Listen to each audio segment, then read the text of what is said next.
अच्छा चलो, question number 8 में बोला है द सिंपलेस्ट एल्केनॉल। एल्केनॉल का मतलब होता है अल्कोहल, जैसे देख के ऑप्शन मालूम पड़ रहा होगा अल्कोहल। तो सबसे छोटा अल्कोहल जो ऑप्टिकली एक्टिव हो। इस तरह का एक सवाल कराए थे तुम लोगों को, हमको जहां तक ध्यान है। अभी तो शायद याद है, इस तरह का सवाल कुछ कराया क्लास में कौन सा सर? कि सबसे छोटा स्ट्रक्चर जो ऑप्टिकली एक्टिव हो। ऐसा कोई सवाल कराया है क्लास में इस तरह के फॉर्मेट का? सुधांशु, हाँ सर, करवाए थे। क्या तरीका बताए थे? स्ट्रक्चर बनाने का। अरे वही तो पूछ रहे, स्ट्रक्चर बनाने का क्या तरीका बताए थे? उसमें एक चीज बोले थे, एक कायरल सेंटर जनरेट करना, तो अपना काम हो जाएगा। तो अगर मान लो अल्कोहल बनाना है और लोएस्ट कार्बन चेन के साथ, तो इस केस में एक हाइड्रोजन डाल दो, एक OH ग्रुप डाल दो। तो इस केस में दो ग्रुप तो कवर हो गए। तीसरा जो ग्रुप है वो हाइड्रोजन और OH नहीं हो सकता, तो एक CH3 डाल दिए, और अगर CH3 डाल दिया तो अगला C2H5 डालना पड़ेगा। तो टोटल 4 का कार्बन चेन और उसके सेकंड पोजीशन पे OH ग्रुप है। इसका मतलब हम लोग आराम से एक ब्यूटेन टाइप के स्ट्रक्चर की बात कर रहे हैं। ब्यूटेन में सेकंड पोजीशन पे OH वाला पार्ट, तो n butyl alcohol. N butyl alcohol का मतलब नॉर्मल ब्यूटाइल अल्कोहल ये होना चाहिए, बट ये ऑप्शन तो नहीं हो सकता। दूसरा आइसोब्यूटाइल अल्कोहल। आइसोब्यूटाइल वाला पार्ट का स्ट्रक्चर कुछ ऐसा निकल के आता है, इस चीज को हम लोग आइसोब्यूटाइल बोल सकते हैं, ये भी ऑप्शन नहीं हो सकता। फिर उसके बाद तीसरा ऑप्शन बचा सेकेंडरी ब्यूटाइल अल्कोहल। इसका स्ट्रक्चर बना के भी काम कर सकते थे। सेकेंडरी ब्यूटाइल अल्कोहल मतलब यहाँ पे OH जो यहाँ पे जस्ट बना रखा है हम लोगों ने, तो ये पार्ट ऑप्टिकली एक्टिव है, ये आंसर होना चाहिए। Tertiary butyl alcohol. Tertiary butyl alcohol का मतलब हो गया यहाँ पे OH वाला पार्ट। तो इस केस में टर्शियरी ब्यूटाइल अल्कोहल वाला पार्ट भी ऑप्शन नहीं हो सकता, इस चीज को रिजेक्ट कर सकते हैं आराम से। और कोई डाउट? No sir. जल्दी बोलो बाकी लोग, और कोई डाउट? प्रिया, कोई डाउट? बताओ भी जल्दी। कोई डाउट नहीं किसी को? अच्छा, लास्ट क्लास में जो वीडियो देखने बोला था उससे रिलेटेड कोई अगर डाउट हो तो पूछो। देखा भी था वीडियो कि नहीं देखा था तुम लोग? देखे थे सर। देखे थे। अमृत, यस सर, देखे हैं। पूरा देखा था? सवाल पूछे हाँ उससे? सर। हाँ सर। पूछ ले। पूछिए। चंदन, सर ज्योमेट्रिकल आइसोबेरिज्म वाला देखे थे पूरा। तो ज्योमेट्रिकल ही तो हम देखने बोले थे, और कौन सा देखने बोले थे? और भी सर मुस्कान, देखा था। मुस्कान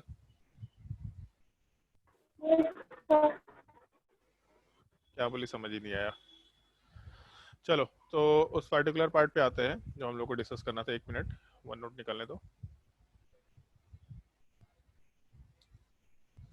जो होमवर्क दिया करते हैं उसको सॉल्व करो भाई। तुम लोग 12th क्लास में आ गए, अगर अभी भी सीरियसली काम नहीं करेगा तो तुम लोगों का भगवान भी भला नहीं करेगा, ठीक है? ऐसा बोल देते हैं ना लोग, भगवान भला करेगा। हम बोलेंगे भगवान भी भला ना करे तुम्हारा, ठीक है? थोड़ा ध्यान रखना इस चीज का। 1 मिनट।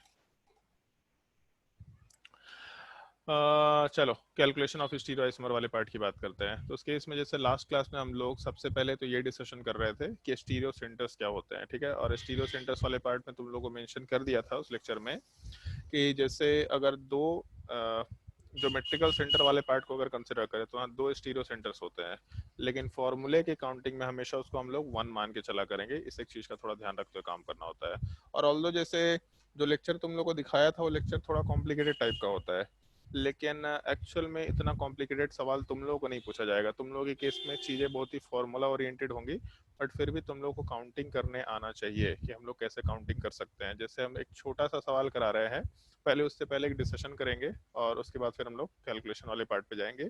लेकिन बस वो तरीका तुमको आना चाहिए, और बाकी तुमको फॉर्मूला याद रख के क्वेश्चन फटाफट सॉल्व करना होता है। जैसे मान लो कि जैसे एक सिक्का है, 2 रुपए का सिक्का है, अगर उसको टॉस करते हैं हम लोग, तो अगर 2 रुपए के कॉइन को टॉस करेंगे तो उसमें क्या क्या पॉसिबल आउटकम्स है? तो हेड हो सकता है, टेल हो सकता है। दो पॉसिबल आउटकम, आइदर हेड या फिर टेल। ये नॉर्मल सा एक पॉसिबिलिटी है। तो अगर मान लो दो कॉइन्स को टॉस करते हैं और दोनों अलग अलग कॉइन है, जैसे एक 2 रुपए का सिक्का है, एक 5 रुपए का सिक्का है, दोनों को टॉस किए, तो क्या क्या पॉसिबल आउटकम हो सकता है? तो 2 रुपए वाले में हेड हो सकता है, 5 रुपए वाले पार्ट में हेड हो सकता है। 2 रुपए वाले में हेड हो सकता है, 5 रुपए वाले पार्ट में टेल हो सकता है। 2 रुपए वाले पार्ट में टेल हो सकता है, 5 रुपए वाले में हेड हो सकता है, या दोनों में टेल टेल हो सकता है। इस टाइप की कंसिडरेशन लेके चल सकते हैं। अगर मान लो 2 और 5 रुपए का कॉइन तो था ही, एक मान लेते हैं 10 रुपए का कॉइन है। फिर पूछा गया कि अब टोटल पॉसिबल आउटकम्स कितने होंगे, तो तीनों में हेड हो गया ऐसा बोल दिया, या किसी एक में टेल हो गया। तो जैसे मान लो पहले और दूसरे में हेड हुआ, एक में टेल हो गया, या फिर पहले वाले में मतलब 2 रुपए में हेड हुआ, 5 रुपए में टेल हुआ और 10 रुपए में फिर से हेड हुआ, या फिर 2 रुपए वाले पार्ट में हम लोग के पास हेड हुआ, सॉरी टेल हुआ, और बाकी दोनों में हेड हुआ। अब उसके बाद 2 में हम लोग के पास टेल हो, एक में हेड हो, तो इस केस में जैसे यहाँ पे हेड मेंशन किए, बाकी दोनों में टेल मेंशन किए, या फिर टेल हेड टेल मेंशन किए, या फिर टेल टेल हेड मेंशन किए, और सबसे लास्ट में तीनों में टेल हो जाए, इस टाइप का। तो टोटल मिला करके अपने पास क्या पॉसिबिलिटीज है, तो 4 4 8, टोटल 8 पॉसिबिलिटीज निकल के आ सकती है। तो एग्जैक्टली सेम टाइप का कंसिडरेशन अपने ज्योमेट्रिकल और ऑप्टिकल आइसोमर में होता है। जैसे अगर double bond geometrical isomer show करता है, तो इस केस में सिस हो सकता है या फिर ट्रांस हो सकता है। ये दो पॉसिबिलिटीज हम लोग कंसिडर करके चलते हैं, इधर सिस या फिर ट्रांस। अगर हम लोग एक कायरल सेंटर की बात करते हैं, तो कायरल सेंटर में आर कन्फिग्रेशन या फिर एस, तो जैसे हेड या टेल हो सकता है एक क्वाइन में, तो सिमिलर टाइप से ज्योमेट्रिकल आइसोमर पॉसिबल होने पे सिस या ट्रांस हो सकता है, और कायरल सेंटर होने पे आर या एस हो सकता है। मतलब ऑलमोस्ट एक क्वाइन के जैसी पॉसिबिलिटी है। अब उसी क्वाइन के पॉसिबिलिटी को हम लोग स्ट्रक्चर में काउंट करना शुरू करते हैं। फॉर्मूला हम बाद में बताएंगे, पहले वो काउंटिंग वाले पार्ट का डिस्कशन करते हैं। जैसे मान लो कि एक ये स्ट्रक्चर दे रखा है और यहाँ पे एक कायरल सेंटर दिख रहा है, तो अगर एक कायरल सेंटर है, इसका मतलब total number of stereo centre जो होगा ये 1 के बराबर लिख सकते हैं। जितने कायरल सेंटर्स उतने स्टीरियो सेंटर्स होंगे, डायरेक्टली ऐसा बोल सकते हैं। और जितने ज्योमेट्रिकल सेंटर होंगे उसको भी एक स्टीरियो सेंटर काउंट करके हुए चलेंगे हम लोग फॉर्मूला अप्लाई करते वक्त। तो अगर यहाँ पे एक कायरल सेंटर है, मतलब एक स्टीरियो सेंटर है, तो कायरल सेंटर वाले पार्ट पे आर कन्फिग्रेशन हो सकता है, फिर एस कन्फिग्रेशन हो सकता है। मतलब ये पूरा का पूरा स्ट्रक्चर जब 3 डायमेंशन में एग्जिस्ट करेगा, तो टोटल 2 पॉसिबिलिटीज कंसिडर करते हुए काम कर सकते हैं कि 2 पॉसिबिलिटीज है अपने पास जहाँ पे आर या फिर एस स्ट्रक्चर दोनों कंसिडर करके चल सकते हैं। अगर मान लो ये स्ट्रक्चर होता, यहाँ पे ओ एच है और यहाँ पे एक बी आर है, तो इस केस में टोटल 2 कायरल सेंटर दिख रहा है। अगर 2 कायरल सेंटर से, इसका मतलब स्टीरियो सेंटर वाला पार्ट 2 के बराबर होगा। और अगर स्टीरियो सेंटर वाला पार्ट 2 के बराबर हुआ, तो हम लोग कैलकुलेशन कैसे करें, तो कायरल सेंटर में आइदर आर कन्फिग्रेशन होगा या फिर एस कन्फिग्रेशन होगा। तो दोनों कायरल सेंटर पे पहले आर कन्फिग्रेशन ले लिया, फिर एक पे आर लिया, दूसरे पे एस लिया। तो इसमें 2 पॉसिबिलिटीज, पहले वाले पे आर मतलब ओ एच वाले कार्बन पे आर और बी आर वाले पे एस, या फिर ओ एच वाले पे एस बी आर वाले पे आर, और उसके बाद फिर दोनों पे एस कन्फिग्रेशन को पुटअप किया। आराम से 4 पॉसिबल आउटकम्स निकाल के ला सकते हैं। तो जैसे बचपन में मैथ्स तो ऑल लोग खराब होगा तुम लोगों का, लेकिन फिर भी एटलीस्ट एक चीज मालूम होगा, 2 पर पावर n रखा करते हैं हम लोग फॉर्मूला। कितने कॉइन्स हैं उसको टॉस किए, तो अगर 2 कॉइन को टॉस किए तो 2 to the power 2, it total 4 possible outcomes आया करते हैं। तो सेम टाइप से यहाँ पे फॉर्मूला आता है कि हम लोग अगर स्टीरियो सेंटर्स मालूम है, तो उस केस में total number of stereo isomers is equal to 2 to the power n, ऐसा बोल सकते हैं। जहाँ पे n is equal to stereo centres, जहाँ पे हम लोग कन्फिग्रेशंस को वेरिएट करा सकते हैं। लेकिन उसमें एक पॉइंट होता है, अगर मान लो कॉइन को टॉस किए हम लोग, जैसे मान लो एक कॉइन को टॉस करते हैं, तो 2 रुपीज़ का कॉइन है, 5 रुपीज़ का कॉइन है, इसको टॉस किए, तो इसके इसमें हेड आया, हेड आया, हेड आया, टेल आया, टेल आया, हेड आया, और टेल आया, तो सारा अलग रहा।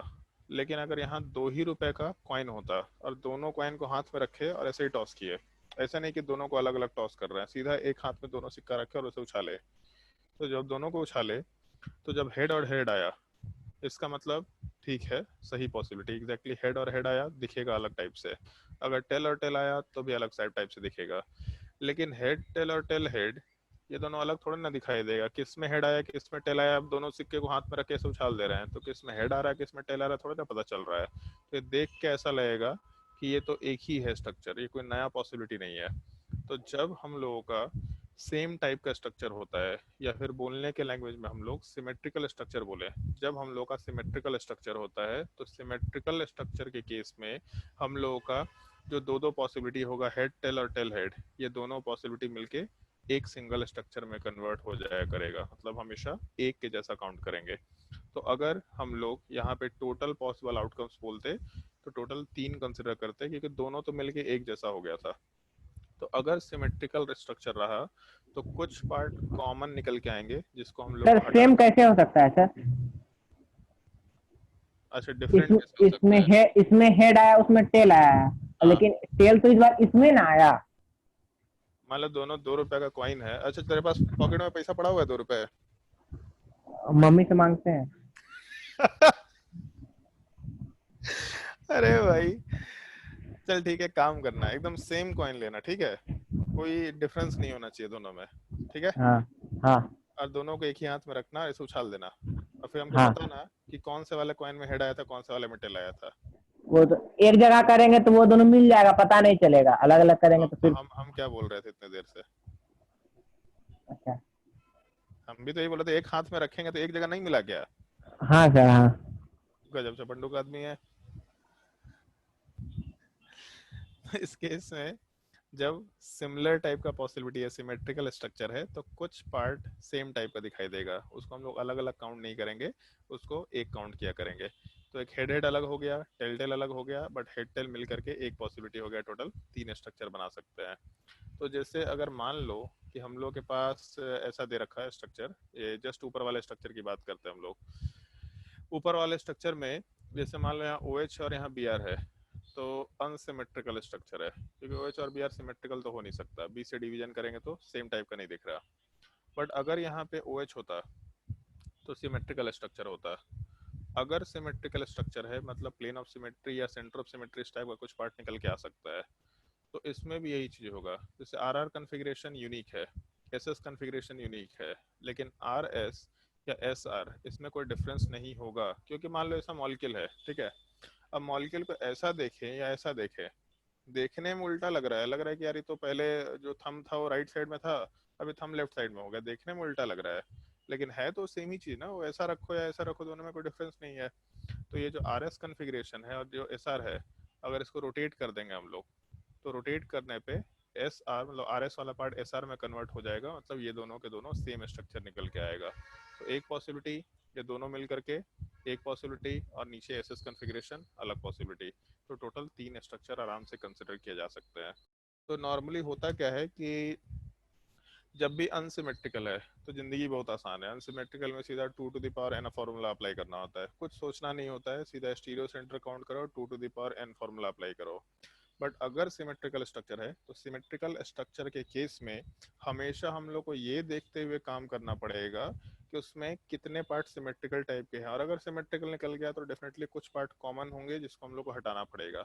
अब इस काउंटिंग में डिफिकल्टी क्रिएट होता है, तो ये काउंटिंग का पार्ट हम तुम लोग इसीलिए बोलते हैं फॉर्मूला अप्लाई करना है, क्योंकि जैसे 1 मिनट में काउंटिंग नहीं कर सकते, आना चाहिए बट 1 मिनट में काउंटिंग करना मुश्किल काम है। उसमें फॉर्मूला अप्लाई करके ही आंसर निकाल सकते हैं। जबकि जैसे जेई एडवांस का सवाल है तो उसमें उनको भी मालूम है कि दुनिया को फॉर्मूला पता होता है, तो जानबूझ के ऐसा सवाल डालते हैं। जैसे 2015 या 16 में एक सवाल आया था जहाँ पे कोई फॉर्मूला अप्लाई नहीं होता, देख के लगा कि 2 स्टीरियो सेंटर है, सब फॉर्मूला अप्लाई करके आंसर निकाल दिए, लेकिन वहां पे ऐसा सवाल डाला गया जहाँ पे स्टीरियो सेंटर वाला पार्ट इंडिपेंडेंट नहीं था, आंसर सबका गलत निकल के आया। तो इस चीज का ध्यान रखना है कि काउंटिंग का जो पार्ट है इंजीनियरिंग एस्पेक्ट से काफी जरूरी होता है। वहाँ पे हम फार्मूला अप्लाई करने के लिए नॉर्मली अवॉइड करने बोलते हैं, मेंस में तो कर भी लो, एडवांस में फार्मूला से सवाल सॉल्व मत करो। तुम लोग को हम सीधा बोलेंगे फार्मूला अप्लाई क्या करो। अब फार्मूले में करना क्या होता है, जैसे उस केस में अगर हम लोग के पास फार्मूले की बात करते हैं हम लोग, तो इस केस में total number of stereo isomers में अपने पास 2 पार्ट होगा। एक तो ये पार्ट कि हम लोग अनसिमेट्रिकल स्ट्रक्चर की बात करें। अनसिमेट्रिकल का सिंपल मतलब ऐसा समझ लेना, अगर पूरे मॉलिक्यूल को बीच से डिवाइड करें 2 पार्ट में, तो जब बीच से 2 पार्ट में डिवीजन करेंगे तब उस केस में दोनों पार्ट इक्वल पार्ट में डिवाइड हो रहा है क्या, इस चीज को हम लोग अनसिमेट्रिकल आराम से बोल सकते हैं। और दूसरा पार्ट जो हम लोग कंसिडर करेंगे उस चीज को हम लोग सिमेट्रिकल बोल सकते हैं। और ये दोनों के लिए फॉर्मूला थोड़ा अलग अलग होगा, ऐसा हम लोग कंसिडर करते हुए काम करते हैं, एक अनसिमेट्रिकल पार्ट और एक सिमेट्रिकल पार्ट। अनसिमेट्रिकल वाला पार्ट बड़ा ही सिंपल सा फॉर्मूला होता है। अनसिमेट्रिकल में सारे के सारे स्ट्रक्चर ऑप्टिकली एक्टिव होंगे अगर ऑप्टिकल आइसोमर हुआ तो। अगर केवल ज्योमेट्रिकल है तो बात अलग है, बट अगर ऑप्टिकल आइसोमर का सिनेरियो है, मतलब कायरल सेंटर वाला पार्ट एग्जिस्ट कर रहा है, तो optically active part 2 to the power n सीधा कैलकुलेट कर सकते हैं। बट इस चीज का ध्यान रखना, जैसे अगर कायरल सेंटर नहीं हुआ, केवल ज्योमेट्रिकल आइसोमर पॉसिबल है, तब उस केस में ऑप्टिकल एक्टिविटी वाला पार्ट बिल्कुल नहीं हो सकता है। इसलिए ज्योमेट्रिकल आइसोमरिज्म का पार्ट आना चाहिए, उसको भूलना नहीं है। ज्योमेट्रिकल आइसोमर अगर केवल काउंट करना होगा तब उस केस में हम लोग ऐसा काउंटिंग कर सकते हैं। तो ऐसा लिख सकते हैं कि इफ कायरल सेंटर प्रेजेंट, तब उस केस में ऑप्टिकली एक्टिव पार्ट सीधा हम लोग 2 टू द पावर n पे अप्लाई कर सकते हैं। यहाँ से लिख सकते हैं, अगर ऐसा रहा तो इस केस में optically active compound 2 to the power n आराम से अप्लाई कर सकते हैं। और जब सिमेट्रिकल हुआ, सिमेट्रिकल में भी सेम चीज, अगर कायरल सेंटर वाला पार्ट प्रेजेंट है तब उस केस में हम लोग के पास दो पार्ट निकल के आएगा। वो दो पार्ट क्या होता है, इसको थोड़ा अच्छे से ध्यान रखना होगा। एक पार्ट, अगर n वाला पार्ट इवन हुआ तब उस केस में क्या होगा, और दूसरा पार्ट n वाला पार्ट अगर ऑड हुआ तब इस केस में क्या होगा। मतलब n वाला पार्ट इवन होने का मतलब, जैसे ये स्ट्रक्चर था, ये पार्ट, तो इस स्ट्रक्चर में दो कायरल सेंटर्स हैं और दोनों स्टीरियो सेंटर भी है, इसका मतलब n वाला पार्ट इवन नंबर है।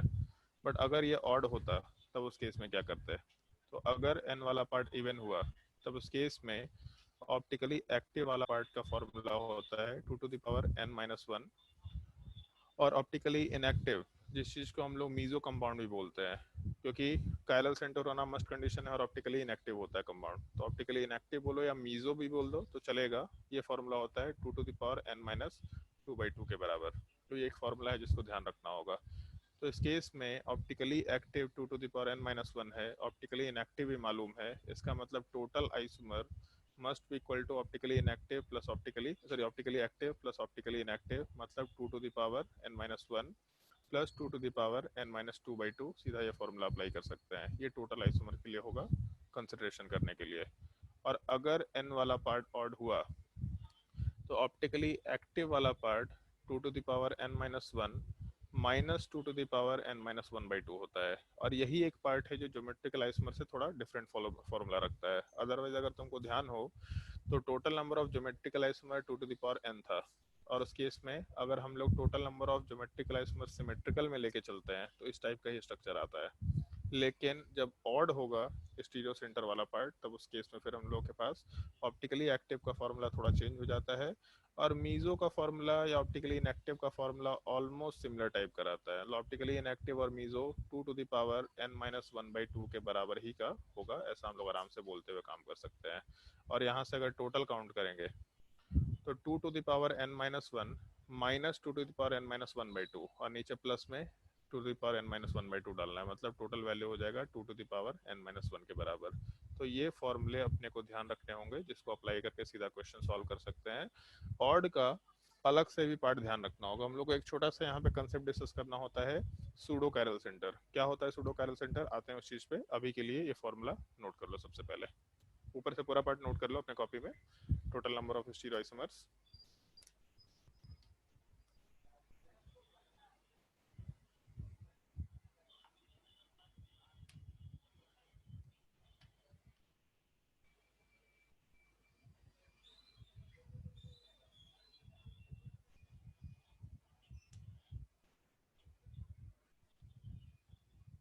किसका आवाज नहीं आ रहा?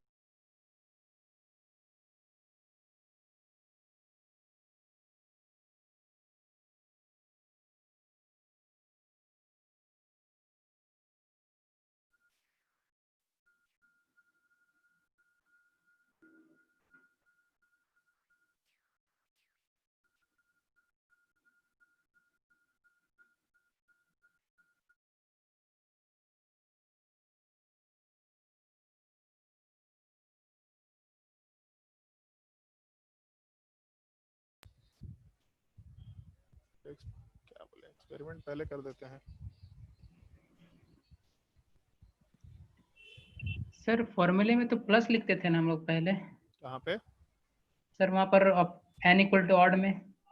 n इक्वल टू ऑड में क्या लिखते थे? सर वहाँ पर जो लिखे हैं माइनस का साइन दिए बीच में, 2 to the power n-1 minus दिए हैं। हाँ, कहाँ फॉर्मूले में प्लस लिखते थे? किस चीज के फॉर्मूले में?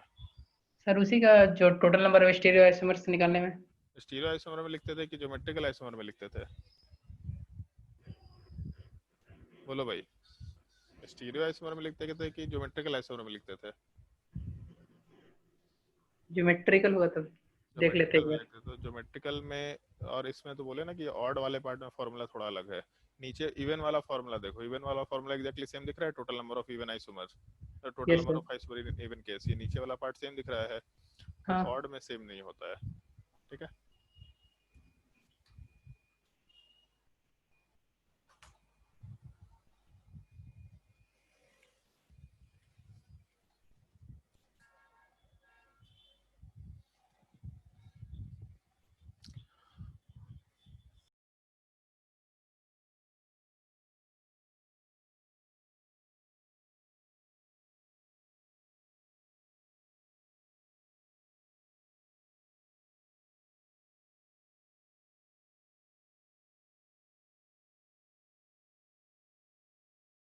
मतलब बात करके अगर देख लेते, अगर ब्रॉडबैंड कनेक्शन आ जाएगा तो क्लास लेना आसान हो जाएगा क्या?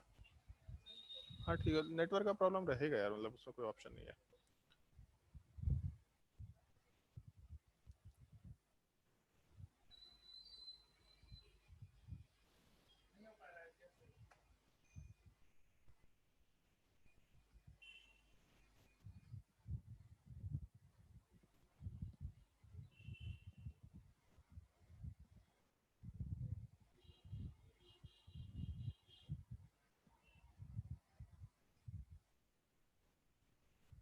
नोट कर लिया? Yes sir.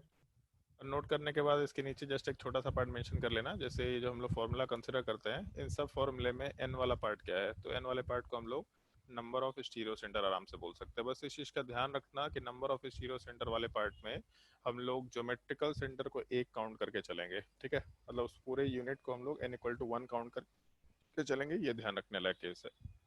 कुछ क्वेश्चन ट्राई करके देखो, बड़ा सिंपल सिंपल क्वेश्चन है। Find the total number of stereo isomers, find the total number of stereoisomers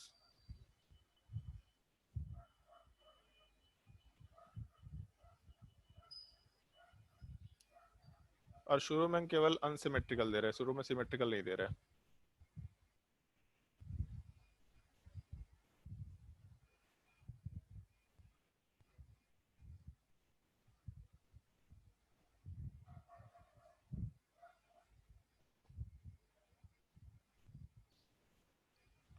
और एक चीज का ध्यान रखना, एक साइक्लिक स्ट्रक्चर में हम लोग को अलग से ज्योमेट्रिकल आइसोमर काउंट नहीं करना होगा। जब हम लोग स्टीरियो आइसोमर काउंट करते हैं तो ज्योमेट्रिकल आइसोमर बाय डिफॉल्ट उसमें इंक्लूडेड होता है, तो इस चीज का ध्यान रखना। अगर एक साइक्लिक स्ट्रक्चर होगा तो अलग से ज्योमेट्रिकल आइसोमर काउंट नहीं करना होगा। तो चाहे तो पेज के ऊपर नोट में लिख सकते हैं, in case of rings geometrical isomers are already counted in total number of stereo isomer, मतलब पेज के ऊपर में चीज लिख सकते हैं, in case of rings geometrical isomers are already counted in stereoisomers, ऐसा मेंशन कर लो।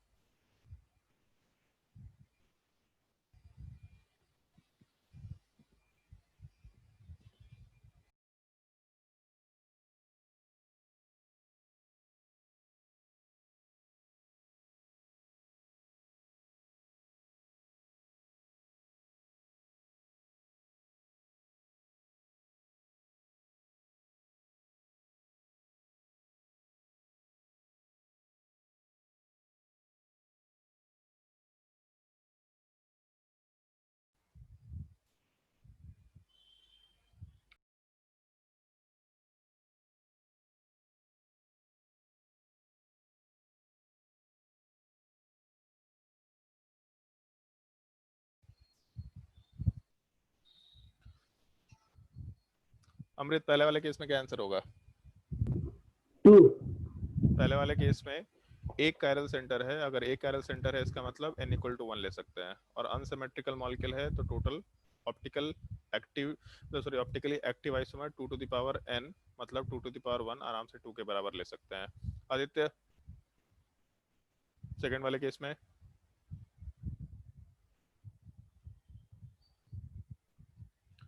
बताओ भाई आदित्य, सेकंड वाले केस में कितना होगा? चंदन, यस सर। सेकंड वाले केस में सर इसमें तो 4 कैरल सेंटर है, ठीक है, अनसिमेट्रिकल। अनसिमेट्रिकल है पूरा कंपाउंड, बी से डिवीजन करेंगे तो इक्वल डिवीजन नहीं आ रहा, इधर ब्रोमीन इधर क्लोरीन है, तो 4 कैरल सेंटर मतलब n इक्वल टू 4, कितना आ जाएगा 16। 16। उसके बाद मुस्कान, थर्ड वाले केस में क्या, यार आवाज नहीं आ रहा ढंग से,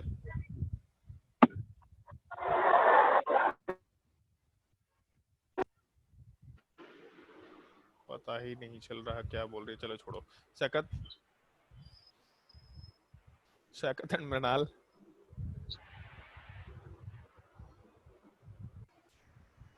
यस सर। बता भाई आंसर बता, यस सर कर रहा है, गायब हो जाता तो लोग।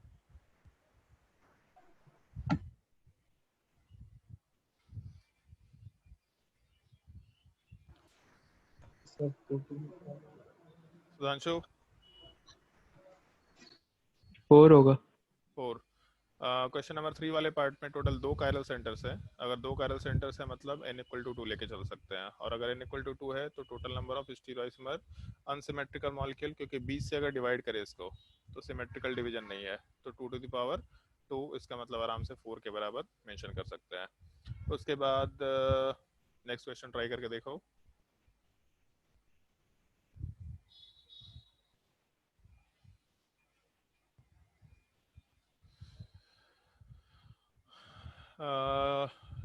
कल्पना, तुषार गायब हो गया, उसको मालूम था मेरा नंबर आने वाला, गायब हो गया। कल्पना, क्वेश्चन नंबर 4।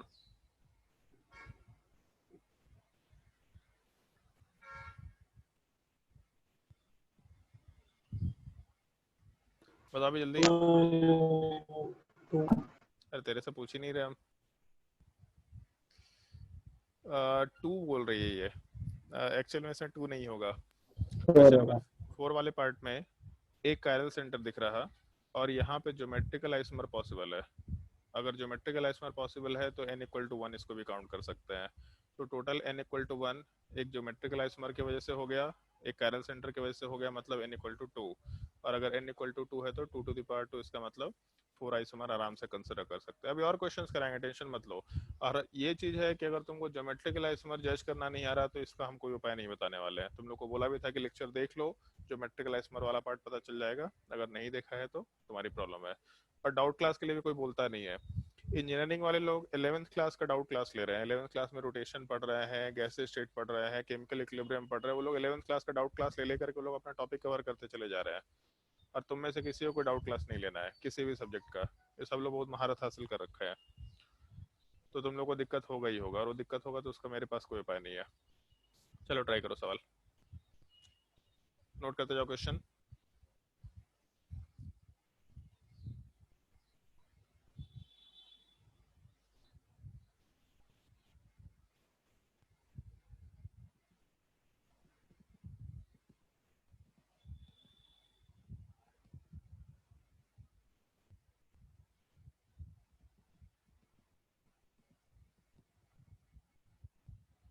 और ढंग से क्वेश्चन नोट करना, स्ट्रक्चर अच्छे से बनाना।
अमृत, क्वेश्चन नंबर 6। 4। 4 पक्का? अच्छा नहीं सॉरी, हाँ क्वेश्चन नंबर 5 पहले बता। 5 5 8 8। हाँ क्वेश्चन नंबर 5 में एक कायरल सेंटर है, n इक्वल टू 1 होगा। यहाँ पे ज्योमेट्रिकल आइसोमर पॉसिबल है, n इक्वल टू 1 होगा। इधर भी ज्योमेट्रिकल आइसोमर पॉसिबल है, n इक्वल टू 1 होगा। तो टोटल मिला करके n इक्वल टू 3 है। अगर n इक्वल टू 3 है, अनसिमेट्रिकल मॉलिक्यूल, क्योंकि बीच से डिवीजन करेंगे तो दोनों स्ट्रक्चर सेम नहीं दिख रहा, तो 2 टू द पावर 3 मतलब 8 आइसोमर आराम से बोला जा सकता है। Aditya, question number 6।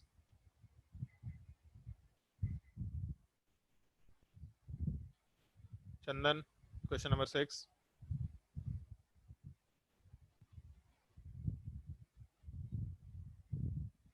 चंदन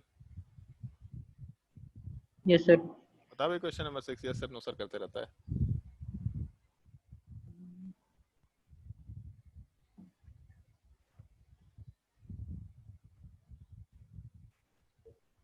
सर 4। और पक्का? हाँ। कितना कायरल सेंटर है पहले ये बताओ। Parallel centre 1। एक, दूसरा नहीं है? हाँ दूसरा भी है। यस। कितना ज्योमेट्रिकल सेंटर है? Geometrical centre 1। एक। टोटल एन कितना हो गया? 3। कितना आंसर हो जाएगा? 8। सुधांशु, उसके नीचे। अच्छा नहीं, सुधांशु का नंबर नहीं है। सैकत, मुस्कान का तो नेट ही नहीं चलता है। सैकत, सर 2 होगा सर। अरे n रिया, इक्वल्स टू 1 होगा। रिया n इक्वल्स टू 1। हाँ एक सेकंड, रिया आवाज आ रहा है तुमको? रिया, ये कनेक्टेड है लेकिन इसका ऑडियो कनेक्टेड नहीं है। हाँ सैकत बोलो। n equal to 1 n equals to 1। क्या बोला, एक बार फिर से बोल। n equal to sir 1। 1 होगा, क्यों? क्योंकि सर एक ही ज्योमेट्रिकल सेंटर है। ये जो सबसे लास्ट वाला पार्ट है, ये ज्योमेट्रिकल आइसोमर शो नहीं करेगा। ये दूसरे साइड वाला पार्ट ज्योमेट्रिकल आइसोमर शो नहीं करेगा। ये बीच वाला पार्ट ज्योमेट्रिकल आइसोमर शो करेगा। तो इसका मतलब अपने पास एक ही पॉसिबिलिटी है n इक्वल टू 1 का। तो इस केस में एक ही जगह ज्योमेट्रिकल आइसोमर पॉसिबल है, तो ऑप्टिकली एक्टिव कंपाउंड तो एक भी नहीं है। बट क्योंकि सवाल स्टीरियो आइसोमर कल कैलकुलेट करने का है, तो 2 टू द पावर n मतलब आराम से 2 ऑप्टिकल सॉरी 2 स्टीरियो आइसोमर बोल सकते हैं। ऑप्टिकली एक्टिव एक भी नहीं होगा उसमें, ठीक है? ऑप्टिकली इनएक्टिव रहेंगे सारे के सारे कंपाउंड। क्वेश्चन नंबर 8 वाले पार्ट को अगर कंसिडर करें, चलो ध्यान दो इधर। क्वेश्चन नंबर 8 वाले पार्ट में यहाँ से जैसे अगर डिवीजन करें मॉलिक्यूल का, तो यहाँ से दिख रहा है सिमेट्रिकल मॉलिक्यूल है, और सिमेट्रिकल मॉलिक्यूल है, यहाँ 2 कायरल सेंटर है। तो अगर सिमेट्रिकल मॉलिक्यूल और 2 कायरल सेंटर, इसका मतलब इवन वाला जो हम लोग स्ट्रक्चर लेके चल रहे थे वो पार्ट है यहाँ पे। और अगर इवन वाला स्ट्रक्चर लेके चलेंगे तो उस केस में ऑप्टिकली एक्टिव का फॉर्मूला अलग था, 2 to the power n minus 1। Optically inactive का फॉर्मूला, या फिर उसको मीजो बोलो, उसका फॉर्मूला अलग था, 2 to the power n minus 2/2 के बराबर। तो 2 to the power n minus 1 मतलब टोटल 2 हो जाएगा, और 2 to the power n minus 2/2 मतलब 2 माइनस 2 0/2, 2 टू द पावर 0 मतलब 1 हो जाएगा। तो ऑप्टिकली एक्टिव वाला पार्ट 2, ऑप्टिकली इनएक्टिव वाला पार्ट 1। इसका मतलब total number of stereo isomer आराम से हम लोग 3 के बराबर कंसिडर कर सकते हैं। तो जब हम लोग का सिमेट्रिकल स्ट्रक्चर होगा तो उसमें फॉर्मूला का थोड़ा मैनिपुलेशन होगा, ध्यान रखते हुए काम करना होगा। छाप लो इसको और आगे क्वेश्चन ट्राई करो। अच्छा आगे क्वेश्चन ट्राई मत करना, एक और सवाल बता रहे हैं, उस सवाल को ढंग से समझना, बहुत ही ढंग से समझना है। उसमें एक नया कंसेप्ट हम लोग यूज करेंगे, सूडो कायरल सेंटर का।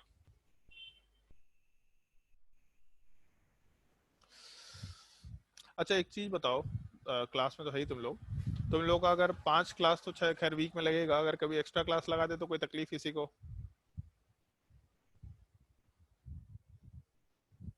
बताओ भाई, कोई किसी को अगर कोई एक्स्ट्रा क्लास लग जाता है वीक में, अगर 6 दिन क्लास होता है तो सही रहेगा तुम लोगों का? बताओ भाई जल्दी, कितने लोगों को दिक्कत है 6 दिन क्लास से, ये बता दो। किसी को दिक्कत नहीं है? चंदन? कोई दिक्कत नहीं है सर। ओके। सुधांशु?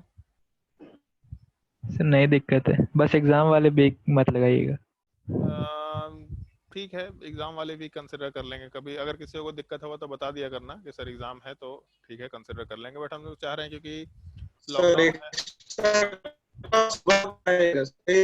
दोपहर को ही लगाएगा, सुबह स्कूल का क्लास है। आवाज नहीं आया ढंग से, फिर से बोल। सर एक्स्ट्रा क्लास अगर लगाएगा तो फिर दोपहर को ही लगाएगा सर, सुबह को नहीं होगी। सुबह नहीं लगाएंगे, शाम में ही लगाएंगे, शाम में मतलब 3 से 8 के बीच में ही लगाएंगे, ठीक है, उसके लिए निश्चिंत रहो। Okay sir. उसमें हम लोग क्लास, तुम लोगों का क्लास हम लोग सुबह नहीं लगा सकते, और तुम लोगों का क्लास शाम के टाइम पे ही चलेगा, क्योंकि हम लोग के पास जैसे और भी एक आईपैड आ गया है और जूम का एक और आईडी परचेज कर चुके हैं हम लोग, तो अब है कि हम लोग क्लासेस का फ्रीक्वेंसी और बढ़ा सकते हैं। अब हम लोग को क्लासेस का फ्रीक्वेंसी बढ़ाने में कोई दिक्कत नहीं है। अभी तक जैसे क्या हो रहा था कि हम लोग जब भी ऑनलाइन ऑर्डर करने की कोशिश करते थे तो डिलीवरी नहीं दिखा रहा था यहाँ पे, तो बहुत प्रॉब्लम चल रहा था। अभी हम लोग के पास टोटल 5 आईपैड हो चुका है, सॉरी 4 आईपैड हो चुका है और 3 डिजिटल पैड हो चुका है, तो हम लोग क्लासेस का फ्रीक्वेंसी आराम से बढ़ा सकते हैं। टीचर्स तो अवेलेबल है ही, क्लासेस का फ्रीक्वेंसी भी आराम से बढ़ा सकते हैं। चलो एक क्वेश्चन और ट्राई करके देखो, क्वेश्चन नंबर 9, मतलब ट्राई करके मत देखो, हम इसको डिस्कस कर रहे हैं। जैसे केवल एक चीज बताओ इसमें, ये कंपाउंड वाला पार्ट जो है ये सिमेट्रिकल है या अनसिमेट्रिकल है? चंदन, सिमेट्रिकल स्ट्रक्चर है या अनसिमेट्रिकल है?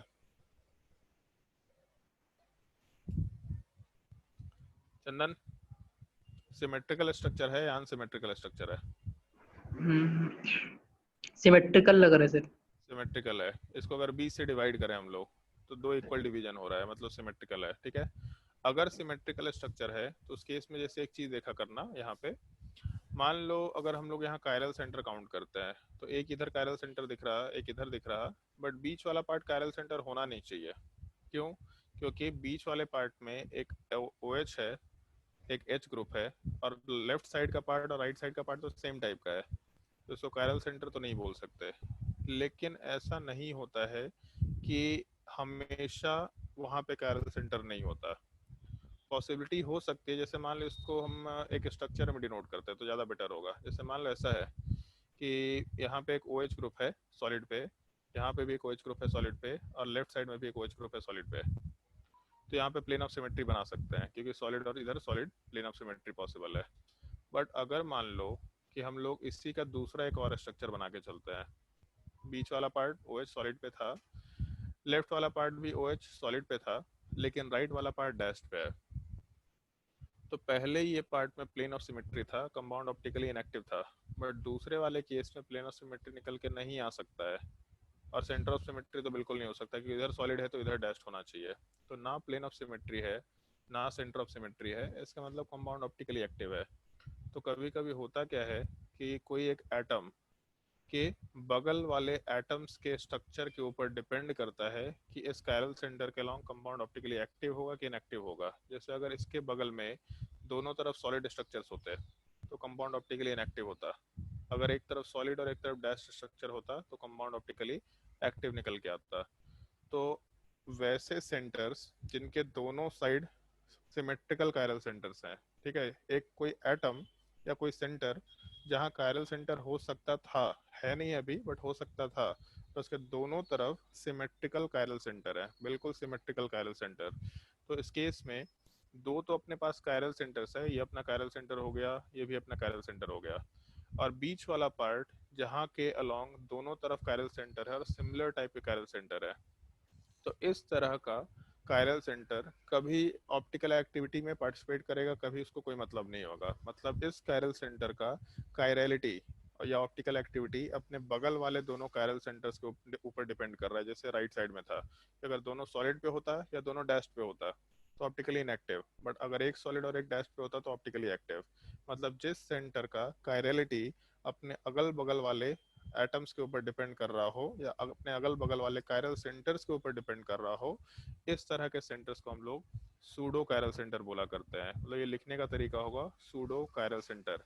और इस एक चीज का ध्यान रखना है अपने को कि ये जो सूडो कायरल सेंटर वाला पार्ट है, ये सूडो कायरल सेंटर वाला जो पार्ट है, इसको भी हम लोग n में काउंट करके चला करते हैं। तो जैसे odd structure almost fix type का है, इधर जो स्ट्रक्चर हम बनाए ये रहेगा, नहीं तो जो राइट साइड वाला स्ट्रक्चर बनाए ये रहेगा, इन दोनों में से कोई एक केस होगा या इसी टाइप का सिमिलर केस होगा। तो सिंपली एक चीज देखना, अगर दो कायरल सेंटर है और दोनों के बीच में सिमेट्रिकली बीच में अगर एक कायरल सेंटर के टाइप की पॉसिबिलिटी है, मतलब वहां पे सूडो कायरल सेंटर रहेगा ही रहेगा। तो वैसे कायरल सेंटर जिनकी कायरलिटी अपने अगल बगल वाले कायरल सेंटर्स के ऊपर डिपेंड करते हैं, उसको हम लोग सूडो कायरल सेंटर बोल सकते हैं। तो यहाँ पे n=1, यहाँ पे n=2 और यहाँ पे n=3 आराम से अप्लाई कर सकते हैं। और सिमेट्रिकल मॉलिक्यूल है तो इस केस में ऑप्टिकली एक्टिव वाला part 2 to the power n-1 के बराबर, इसका मतलब 2 टू द पावर 3-1 4 के बराबर बोल सकते हैं।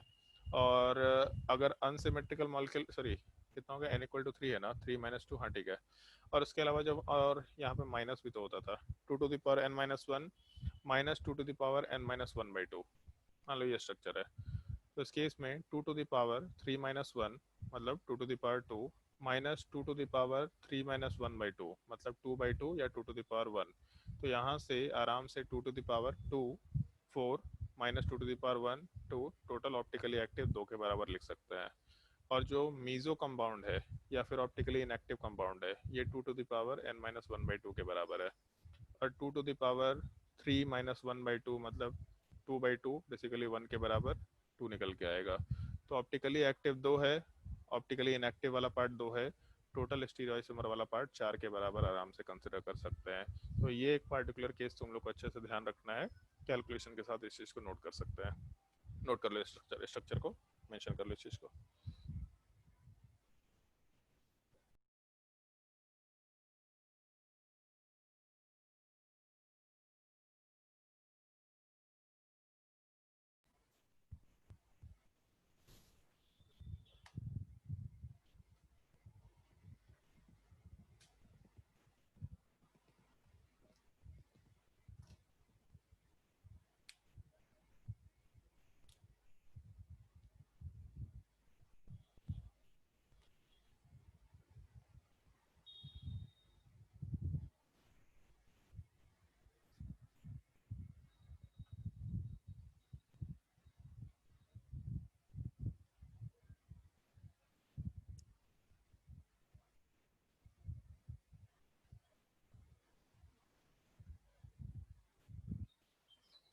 और अगर डिफिकल्टी होगा तो इस चीज़ को पूछ लेना, अगर फिर से कोई दिक्कत नहीं है, इसमें डिफिकल्टी नहीं होना चाहिए।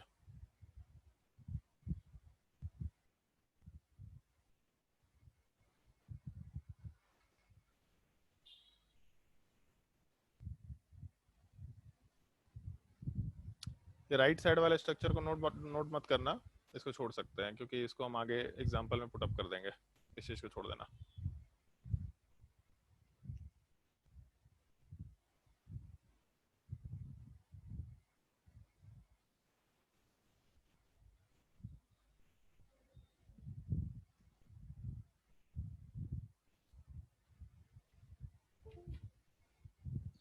सर इस बार का टेस्ट का सिलेबस क्या है? यार सिलेबस आज लग जाएगा तुम लोगों को, रवि सर थोड़ा घर अपने गए हुए थे कुछ काम से, तो इसलिए वो बायो का सिलेबस बता नहीं पाए थे। आज हमको लगता है शाम तक सिलेबस लग जाएगा। बाकी केमिस्ट्री का सिलेबस एक तो ऑप्टिकल आइसोमेरिज्म वाला पार्ट आएगा। क्यूमुलेटिव टेस्ट है कि पीरियोडिक टेस्ट है? तो पीरियोडिक। पार्ट टेस्ट है ना। पार्ट टेस्ट में एक तो इलेक्ट्रोकेमिस्ट्री आएगा और दूसरा ऑप्टिकल आइसोमेरिज्म वाला पार्ट आएगा। और हम लोग शायद से वही करने वाले, शायद तुम लोग को बताए भी थे कि जो तुम्हारा पार्ट टेस्ट होगा और उसमें केवल क्लास 12 का सिलेबस होगा। पार्ट टेस्ट में हम लोग 11th क्लास का सिलेबस नहीं डालेंगे। और जो क्यूमुलेटिव टेस्ट होगा उसमें 11th क्लास का सिलेबस भी होगा, ताकि कुछ लोग, जो लोग मान लो 11th में अच्छे से नहीं पढ़ाई किया बट 12th में अच्छे से पढ़ भी रहे हैं, तो उनको एटलीस्ट मालूम तो पड़े कि उनका 12th क्लास का तैयारी कैसा चल रहा है। बहुत सारे लोग इस डर से टेस्ट नहीं देते कि 11th क्लास का टॉपिक तो पढ़ा हुआ नहीं है, मेरा नंबर खराब आएगा। तो 12th का टेस्ट पार्ट टेस्ट में चलेगा और 11th वाला पार्ट हम लोग क्यूमुलेटिव टेस्ट में आराम से वो करते रहेंगे, मतलब पुटअप करते रहेंगे। सिलेबस आज शाम तक मिल जाना चाहिए तुम लोगों को। और बाकी पार्ट टेस्ट है तो ऑलमोस्ट मालूम पड़ ही जाता होगा तुम लोगों को पार्ट टेस्ट का क्या सिलेबस है। चलो इसके आगे फिर से क्वेश्चन ट्राई करो। क्वेश्चन नंबर 9 के बाद क्वेश्चन नंबर 10 फटाफट ट्राई करते जाओ। और अब सिमेट्रिकल है कि अनसिमेट्रिकल है नहीं मालूम, सारे के सारे क्वेश्चंस ट्राई करने हैं तुम लोगों को।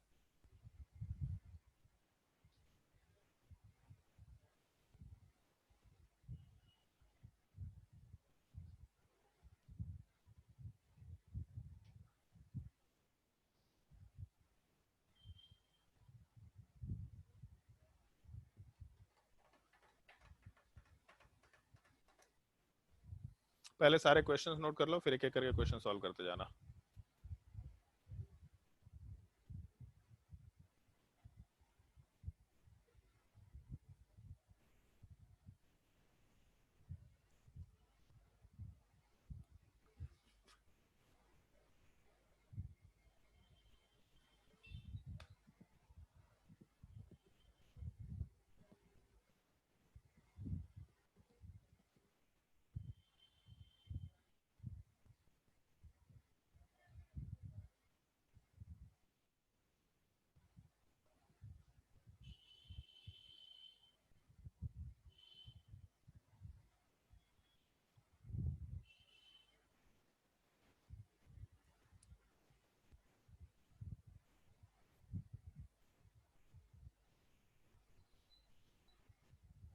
और जो भी क्वेश्चन छूटता जाएगा बताते जाना।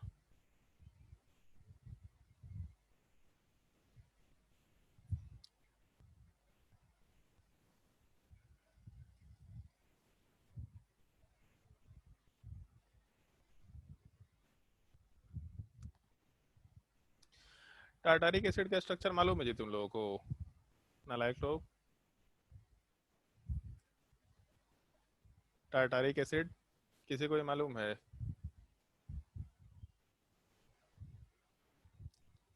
चंदन? सर नहीं मालूम है। अच्छा, वैसे तेरा इस बार मार्क्स और बढ़ा है, कैसा फील हो रहा है 400 नंबर ला करके? पहले से बढ़िया लग रहा है। पहले से बढ़िया लग रहा है, इसलिए बोले कि मेहनत करो। जिस टाइम पे मेहनत करना छोड़ेंगे इधर कांस्टेंट हो जाएंगे, नहीं तो नीचे जाना शुरू करेंगे। बहुत रेगुलर मेहनत करो। अब थ्योरेटिकल टॉपिक शुरू हो रहा है, जितना प्रॉब्लम वाला पार्ट था वो सब ऑलमोस्ट खत्म हो चुका है, जितना भारी भारी चीजें थी सब खत्म हो चुकी है। अब यहाँ से नंबर बढ़ेगा, बट पुराने टॉपिक्स को भी हैंडल करते चले जाना। और बाकी सैकत तुम लोग का मार्क्स बहुत अच्छा है, सुधांशु तुम्हारा भी मार्क्स बहुत अच्छा है। अब थ्योरेटिकल टॉपिक आएगा तो मार्क्स और बढ़ना शुरू होगा। और बाकी जो लोग टेस्ट नहीं दे रहे हैं और टेस्ट दो, जब टेस्ट देंगे तब तुम लोग एनालिसिस करके तुम लोगों के साथ थोड़ा बहुत काउंसलिंग सेशन रख सकते हैं।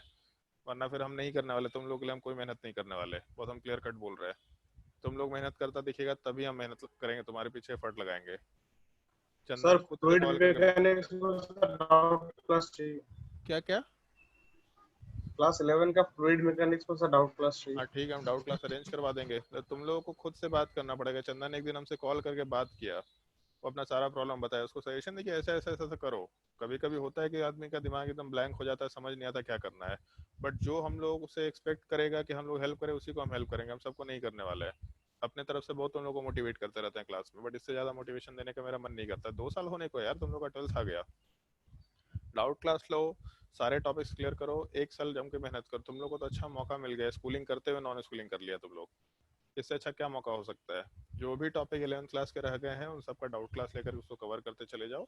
हम लोग को जितना हो सकता है सपोर्ट देने की कोशिश करेंगे, और नंबर बढ़ाओ अपना, जितना हो सकता है नंबर बढ़ाने की कोशिश करो। वही टॉपिक दोबारा पढ़ लो ना, अब तो वही लेक्चर ऑनलाइन चल रहा है। तो बहुत सारे लोग जो 11th वाले क्लासेस कर रहे हैं उनका लेक्चर देख लो, फिर से मोल कंसेप्ट फिर से बैठ के पढ़ लो।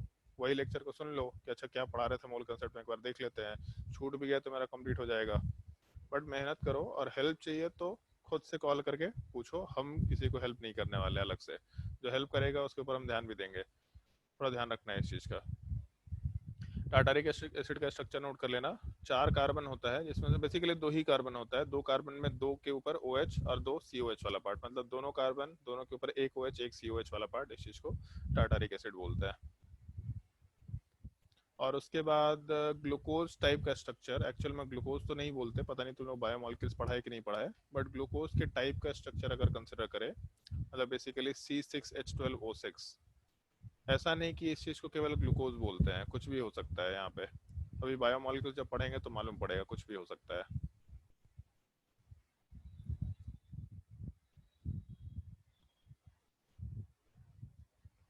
ट्राई करके देखो सारे क्वेश्चन, और जिससे पूछते जाएंगे वो जवाब देते जाएगा। अगर कोई क्वेश्चन छूट गया तो बता सकते हैं।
जो भी डाउट होता जाएगा पूछते जाना, कोई क्वेश्चन छूट गया तो बताते चले जाना।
जिसका भी आंसर आता जाएगा अपना हाथ रेस कर लेना। अमृत का आंसर आ गया, सुधांशु का भी आ गया, बाकी लोग फटाफट ट्राई करो, फिर डिस्कशन शुरू करते हैं। 3-4 लोग और।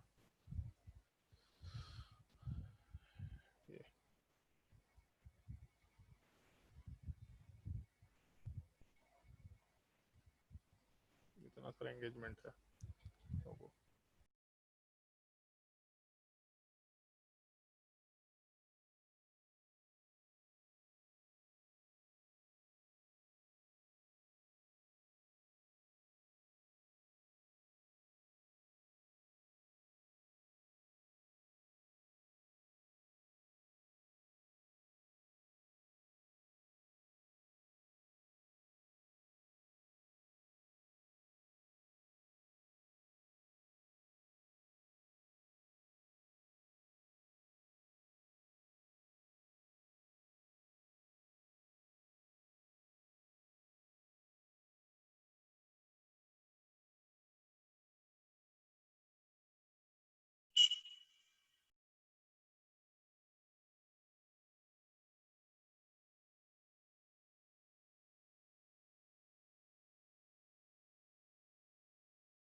चलो भाई डिस्कशन शुरू करते हैं, ध्यान दो।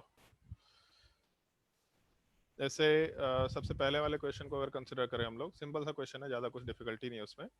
पहला पार्ट तो ये देखना होगा कि मॉलिक्यूल सिमेट्रिकल है कि अनसिमेट्रिकल है। तो इस केस में जैसे यहाँ पे अगर यहाँ से डिवीजन करें तो 2 इक्वल डिवीजन हो रहा है, इधर 3 कार्बन इधर 3 कार्बन 2 क्लोरीन, तो इक्वल डिवीजन है, मतलब सिमेट्रिकल मॉलिक्यूल है। तो सबसे पहला सिमेट्रिकल कंसिडरेशन देखो।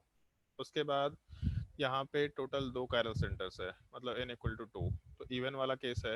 अगर इन इवन वाला केस है तो optically active 2 to the power n-1, मतलब 2 टू द पावर 2-1 या फिर 2 टू द पावर 1, बेसिकली 2 आएगा।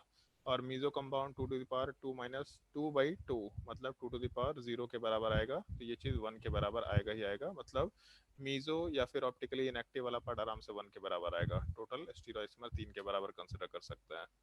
क्वेश्चन नंबर 11 वाले पार्ट में भी अगर बी से डिवीजन करें तो unsymmetrical molecule, sorry symmetrical molecule है। OH इधर OH, कार्बन पे OH, फिर यहाँ कार्बन पे OH, एक CH3 एक CH3, तो 2 इक्वल डिवीजन अगर मिला मतलब सिमेट्रिकल का केस है। और इस केस में टोटल हमको 4 कायरल सेंटर दिख रहा। तो अगर 4 कायरल सेंटर है इसका मतलब हम लोग इवन वाले केस को लेके चल रहे हैं। ऑप्टिकली एक्टिव कितना होगा, तो 2 टू द पावर 4-1, इसका मतलब 2 टू द पावर 3 8 के बराबर। और मीजो कितना होगा, तो 2 टू द पावर 4-2/2, तो 2/2 मतलब 1 हो जाएगा 2, इसका मतलब 10 आराम से मेंशन करते हुए काम कर सकते हैं। जहाँ भी डाउट होगा फटाफट पूछते चले जाना, और अगर डाउट नहीं तो आगे मूव करते हैं। क्वेश्चन नंबर 12 वाले पार्ट की बात करते हैं। क्वेश्चन नंबर 12 वाले पार्ट में अपने पास अगर ढंग से देखो तो सिमेट्रिकल मॉलिक्यूल है। पहला चीज, कायरल सेंटर कितने हैं, तो OH वाला जो पार्ट है यहाँ से ऊपर जाने पे क्लोरीन मिल रहा है, इधर जाने पे OH मिल रहा है, मतलब एक कायरल सेंटर है। उसके बाद यहाँ का OH वाला पार्ट ऊपर जाने पे क्लोरीन, नीचे जाने पे कुछ और मिल रहा है, दूसरा कायरल सेंटर वाला पार्ट है। लेकिन जो क्लोरीन वाला कार्बन है इसके इधर जाने पे OH है, राइट साइड में जाने पे भी OH है, तो यहाँ कायरल सेंटर तो नहीं है। लेकिन अभी जस्ट यही चीज मेंशन किया था कि वैसे एटम्स जिसके दोनों तरफ सिमेट्रिकल कायरल सेंटर होंगे वहां पे हम लोग टर्म आराम से सूडो कायरल सेंटर लगा सकते हैं। तो यहाँ पे भी स्टीरियो सेंटर में काउंट करने के लिए हम लोग इसको सूडो कायरल सेंटर आराम से बोल सकते हैं, मतलब n इक्वल टू 3। और अगर सिमेट्रिकल मॉलिक्यूल है और n इक्वल टू 3 मतलब ऑड स्ट्रक्चर हो गया, तो इस केस में optically active 2 to the power n-1 मतलब 3-1 -2 to the power n-1/2, 3-1/2 apply कर सकते हैं। तो यहाँ से 2 to the power 2 4 -2 to the power 1 2, 2 optically active आएगा। और ऑप्टिकली इनएक्टिव कितना है, तो 2 टू द पावर n-1/2, 3-1/2, इसका मतलब हो गया आराम से 2 के बराबर। टोटल 4 स्टीरियोइसोमर कंसिडर करते हुए काम कर सकते हैं। यहाँ तक कोई डाउट किसी को? क्वेश्चन नंबर 12 तक जल्दी बोलो, जल्दी बोलो भाई। क्वेश्चन नंबर 12 तक कोई डाउट किसी को?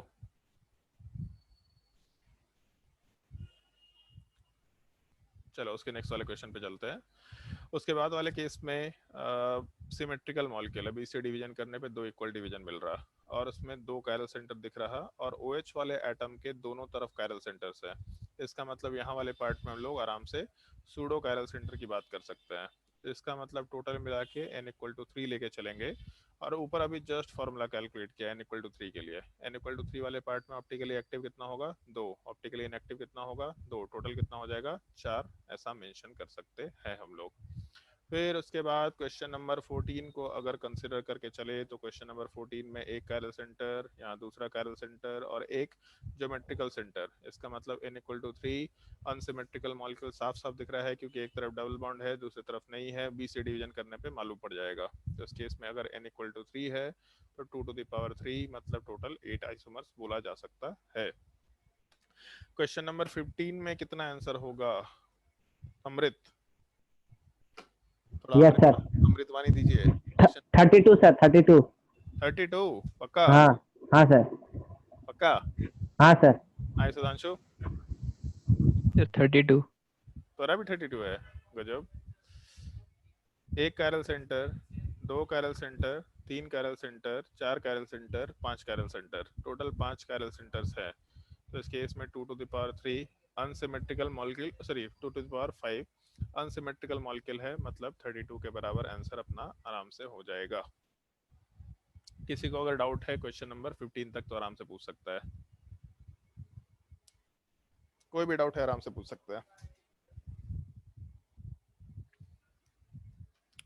चलो अगर डाउट नहीं है तो टाटारिक एसिड की बात करते हैं। देख के मालूम पड़ रहा है सिमेट्रिकल स्ट्रक्चर है और 2 कायरल सेंटर भी है। इसका मतलब ऑड वाला, सॉरी इवन वाला केस लगाएंगे, ऑप्टिकली एक्टिव कितना हो जाएगा तो 2 टू द पावर n-1, तो आराम से 2 के बराबर लिख सकते हैं। ये ध्यान रखना, अगर 2 कायरल सेंटर है तो ऑप्टिकली एक्टिव 2 आएगा और ऑप्टिकली इनएक्टिव कितना आएगा 1, टोटल मिलाकर के 3 आंसर आएगा ही आएगा अगर 2 कायरल सेंटर रहा तो। उसके बाद क्वेश्चन नंबर 17, सिमेट्रिकल स्ट्रक्चर तो नहीं है। अगर यहाँ बी से डिवीजन करेंगे तो एक तरफ CHO है दूसरी तरफ नहीं है, मतलब सिमेट्रिकल स्ट्रक्चर तो नहीं है। और अनसिमेट्रिकल स्ट्रक्चर में 1 chiral centre, 2 chiral centre, 3 chiral centre, 4 chiral centre, total 4 ही कायरल सेंटर है। 2 टू द पावर 4 मतलब 16 अपना आंसर हो जाना चाहिए। अगर कोई डाउट है क्वेश्चन नंबर 17 तक तो आराम से पूछ सकते हैं।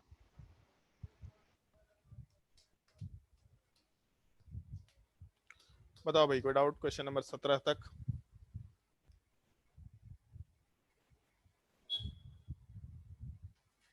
बोल ही नहीं रहा जी कोई। सर लास्ट वाले में डाउट है। लास्ट वाले में कैसे डाउट है? यहाँ पे एक कायरल कायरल सेंटर होना चाहिए सेंटर सर। 4 कैसे बता रहे हैं, सोच रहे कितना होना चाहिए तुम्हारे हिसाब से? हमारे हिसाब से कितना होना चाहिए?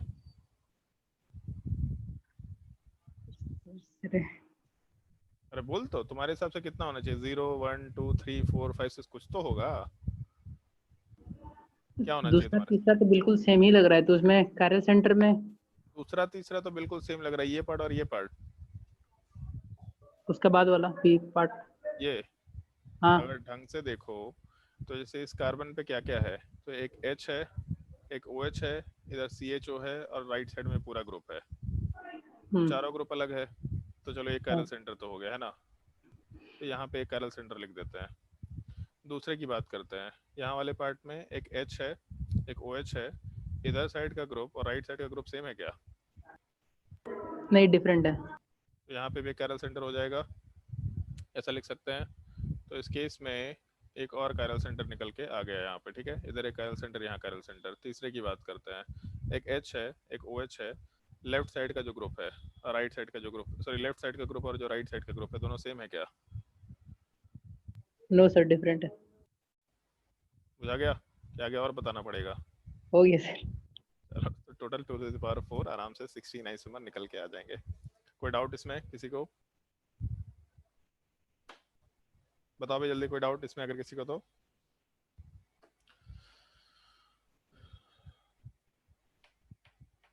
चलो अगर डाउट नहीं है तो फिर बुकलेट में आज होमवर्क देंगे काफ़ी सारा। अब इसके बाद केवल हम लोगों का 2 टॉपिक बच जाएगा। एक छोटा सा नोमेनक्लेचर होता है, DL nomenclature, capital D and capital L nomenclature. इसका ऑप्टिकल आइसोमरिज्म से ज़्यादा कोई रिलेशन नहीं होता। जैसे डी ग्लूकोज, एल ग्लूकोज, इस टाइप का स्ट्रक्चर क्या होता है, इसका एक पार्ट हम लोग डिस्कस करेंगे नेक्स्ट क्लास में। और उसके अलावा फिर हम लोग एक और डिस्कशन करेंगे एंगल ऑफ रोटेशन वाले पार्ट से रिलेटेड, कि ऑप्टिकल एंगल ऑफ रोटेशन वाला पार्ट क्या होता है। लेकिन एक छोटा सा होमवर्क है तुम लोग का इसी के साथ साथ, एक तो जो होमवर्क देंगे वो तो करना ही करना है, बट इसके अलावा अपने नोट्स कॉपी से बेसिक स्ट्रेंथ वाला टॉपिक ढंग से पढ़ लेना, क्योंकि जब हम लोग रिएक्शन मैकेनिज्म शुरू करेंगे नेक्स्ट क्लास से, तो वहाँ पे बेसिक स्ट्रेंथ से रिलेटेड टॉपिक का डिस्कशन चाहिए होगा। बेसिक स्ट्रेंथ अगर आता होगा, स्टेबिलिटी ऑफ आयंस वाला पार्ट आता होगा, तब आगे टॉपिक अच्छे से कर पाएंगे, अदरवाइज बहुत दिक्कत होगा तुम लोगों को।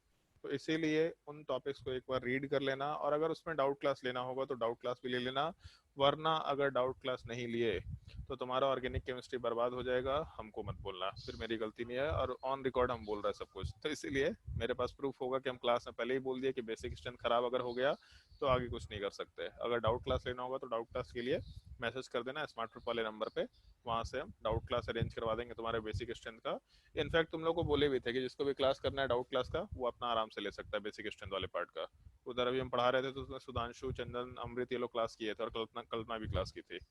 तो बाकी लोग अपना देख लेना कैसे उसको करेंगे, बट उस टॉपिक को क्लियर करो, ठीक है। बाकी होमवर्क नोट करना शुरू करो। एक सेकंड, बुकलेट दिख रहा है तुम लोगों को? नहीं दिख रहा है बुकलेट? बोलो भाई जल्दी, बुकलेट दिख रहा है? Yes sir. ओके,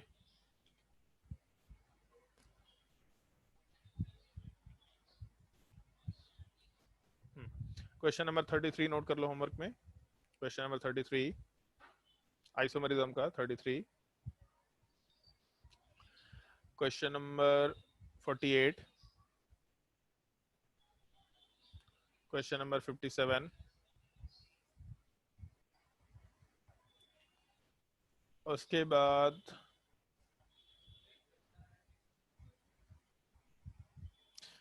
पूरा प्रीवियस ईयर सॉल्व करने है तुम लोग को, पूरा प्रीवियस ईयर। एक्सरसाइज 2 ये पूरा का पूरा सॉल्व करना है तुम लोगों को। प्रीवियस ईयर में जितने भी क्वेश्चंस है पूरा सॉल्व करना है। इसके अलावा तुम लोगों का हम एक डीपीपी अपलोड कर देंगे तुम्हारे उसमें, हम लोग के ऑनलाइन जो टेस्टिंग पोर्टल है उस पर एक डीपीपी बना करके अपलोड कर देंगे, और तुम लोग को बता देंगे वो डीपीपी ट्राई करना है तुम लोगों को। तो वहाँ कोई ट्राई करेगा तो हमको पता चल जाएगा कौन ट्राई किया है कौन नहीं ट्राई किया, उसका ढंग से पता चल जाएगा। वहाँ पे हम रेगुलरली डीपीपी अपलोड करने की कोशिश करेंगे। कुछ भी टॉपिक का, मतलब हो सकता है एक मोल कंसेप्ट का डीपीपी अपलोड कर दिए, या फिर इसका कोई डीपीपी अपलोड कर दिया, ताकि तुम लोग का उधर से रिवीजन भी चलना शुरू हो जाए, क्योंकि हम लोग भी अभी काफ़ी सिस्टमेटिक वे में काम कर रहे हैं। अब हम लोग का सिस्टम ऑलमोस्ट ढंग से बिल्डअप हो गया, क्लास का शेड्यूल एकदम बिल्कुल फिक्स हो चुका है, जो भी वेरिएशन होने थे सब हो चुके हैं, जितने बैचेस बनाने तो हम लोग बना चुके हैं। अब क्लासेस पर रेगुलरली चलेगा। अब तुम लोग का असाइनमेंट वाला पार्ट धीरे धीरे करके आराम से बढ़ता चला जाएगा। तो एक तो ये एक्सरसाइज 2 पूरा सॉल्व करना है, ऊपर के 3-4 क्वेश्चन पूरे के पूरे सॉल्व करने हैं, और उसके बाद एक डीपीपी हम जब अपलोड करेंगे तो तुम्हारे ग्रुप में मैसेज कर देंगे कि ये क्या बोलते हैं, ये डीपीपी वाला पार्ट सॉल्व कर लेना, ठीक है। और इसके अलावा होमवर्क तुमको बोल दिया मैंने कि मिसेज का क्या बोलते हैं, basic strength, stability of ions और एसिडिक स्ट्रेंथ अगर पढ़ सकते हैं तो ये तीनों टॉपिक रीड करो, बहुत अच्छा रहेगा। अगर ये बेसिक स्ट्रेंथ बहुत अच्छे से करके रखेंगे तो रिएक्शन मैकेनिज्म में कहीं कोई दिक्कत नहीं आने वाला है। तो इसीलिए अच्छे से उसको रीड करके रखना। अगर कोई दिक्कत है तो जीओसी का भी रिसेंटली कुछ दिनों पहले लेक्चर हुआ भी था, उधर रांची वाले कुछ स्टूडेंट्स उन लोगों को एप्लीकेशन ऑफ जीओसी पढ़ाया था, उन लेक्चर्स को देखो। अगर उनका लिंक नहीं मिल रहा होगा तो बता देना, वो लिंक हम दे देंगे तुमको। तो उन सब चीज़ों को देख के उसको सीखने की कोशिश करो, लेकिन ऑर्गेनिक केमिस्ट्री शुरू होने से पहले उस चीज़ को क्लियर कर लो, ताकि रिएक्शन मैकेनिज्म में तुम लोगों को कहीं से कोई भी दिक्कत ना आए। क्योंकि अगर उस चीज़ को नहीं करेंगे तो रिएक्शन मैकेनिज्म में बाय डिफॉल्ट दिक्कत आएगा। तो इसलिए उस चीज़ को ढंग से कर लेना है तुम लोग को, एनी हाउ कर लेना उस चीज़ को, ठीक है। और उसके बाद हम लोग नेक्स्ट क्लास से मुश्किल से डीएल नोमेनक्लेचर 10 मिनट का टॉपिक होगा। ऑप्टिकल एंगल ऑफ रोटेशन वाला पार्ट थोड़ा सा एक बेसिक इंट्रोडक्शन है, क्वेश्चन देख के मालूम पड़ा होगा कहीं भी क्वेश्चन नहीं पूछा जाता है। तो वो 10 से 15 मिनट का टॉपिक होगा, मतलब आधे घंटे में ऑप्टिकल आइसोमेरिज्म खत्म होगा, और उसके बाद फिर हम लोग आराम से रिएक्शन मैकेनिज्म नेक्स्ट क्लास में शुरू कर सकते हैं। तो ध्यान रखना नेक्स्ट क्लास से रिएक्शन मैकेनिज्म शुरू हो जाएगा, ठीक है।